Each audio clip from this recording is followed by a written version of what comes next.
नाज़रीन, आज हम एक ऐसे वाक़ये पर बात करेंगे जो हर एक को हिला कर रख देता है और आज भी दुनिया भर में चर्चा है। कोलंबियन हाई स्कूल का सानिया। ये एक ऐसा अलमिया और परेशान कुन वाक़या है जो 20 अप्रैल 1999 को कोलोराडो, अमेरिका के कोलंबियन हाई स्कूल में पेश आया। ये वाक़या तशद्दुद और नफ़रत की एक ऐसी मिसाल है जो हमेशा के लिए ज़हन नशीन रहने वाली है। इस वीडियो में हम कोलंबियन सानिहे के हर पहलू का तफसील से जायजा लेंगे। सबसे पहले हम बात करेंगे कि इसके मंसूबे और तैयारियों के बारे में। एरिक हीरेस और डीलन कुल्ली बोल्ड, ये दोनों तलबा अपने स्कूल को निशाना बनाने का मंसूबा कैसे बनाते हैं, उनका मकसद क्या था और उनके इक़दामात के पीछे कौन से मुहर्रिकात थे। हम उनकी मंसूबाबंदी, सोच और मकासद को तफसील से समझने की कोशिश करेंगे। फिर हम सानिहे के दिन के वाक़यात को कदम बा कदम जांचेंगे। 20 अप्रैल 1999 को कोलंबियन हाई स्कूल में क्या कुछ हुआ, किस तरह हीरेस और कुल्ली बोल्ड ने अपने हथियारों के साथ स्कूल में दाखिल होकर हमला किया, तलबा और असातिज़ा ने उनके हमलों से बचने की कोशिश कैसे की। ये सब तफसीलात हम इस वीडियो में शामिल करेंगे। इसके बाद हम इस दिलखराश वाक़ये के फौरी रद्द अमल और जवाबात पर बात करेंगे। मीडिया ने किस तरह रद्द अमल जाहिर किया, हुक्काम ने क्या इक़दामात उठाए और उसका समाजी और सियासी असर क्या था। हम ये भी समझेंगे कि कोलंबियन सानिहे के बाद क्या इस्लाहात और तब्दीलियां अमल में लाई गईं जो स्कूलों और कम्युनिटियों को ऐसे वाक़यात से बचाने के लिए ज़रूरी थी। इस वीडियो में हम कोलंबियन हाई स्कूल सानिहे के बारे में आपको तमाम ज़रूरी तफसीलात फराहम करेंगे जो न सिर्फ इस वाक़ये के सियाक़ व सबाक़ को समझने में मदद देगी बल्कि आपको ये भी समझने में मदद करेगी कि ऐसे सानिहात को रोकने के लिए क्या इक़दामात किए गए हैं और हम फ़र्दा और इज्तिमाई तौर पर किस तरह बेहतर समझ, बोझ और आगाही के साथ आगे बढ़ सकते हैं। तो चलिए इस गहरे और हसास मौजू का जायजा लेते हैं और कोलंबियन हाई स्कूल के सानिहे की दिलखराश कहानी को समझने की कोशिश करते हैं। एरिक हैरिस और डीलन कलबोल्ड दोनों कोलंबाइन हाई स्कूल के सीनियर तालिब इल्म थे। हैरिस की उम्र 18 साल थी और कलबोल्ड की उम्र 17 साल थी। दोनों ने अपने माजी में ज़हनी सेहत के मसाइल का सामना किया था और उनकी शख्सियत में तशवीशनाक अलामात जाहिर हुई थी। हैरिस और कलबोल्ड ने हमले की मंसूबाबंदी कई महीने पहले शुरू की थी। उन्होंने असलहा खरीदा, बम तैयार किए और अपने हमले की तफसीलात को इंटरनेट और तहरीरों में जाहिर किया। उनकी तहरीरों और वीडियोज़ में उनके इंतकामी ख्यालात और स्कूल के साथियों के खिलाफ दुश्मनी का वाज़े इजहार था। दोनों नौजवानों ने महसूस किया कि वो स्कूल और समाज में खारिज कर दिए गए।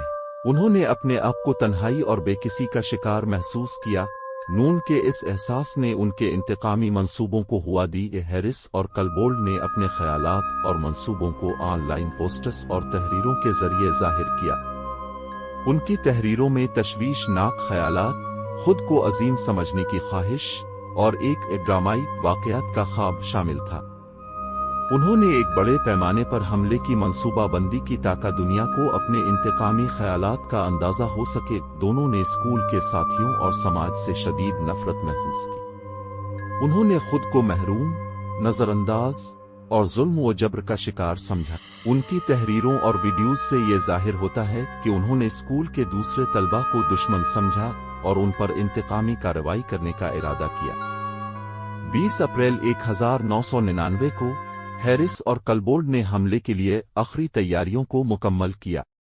वो सुबह तकरीबन 11:10 बजे अपने मंसूबे पर अमल दरामद के लिए स्कूल पहुंचे।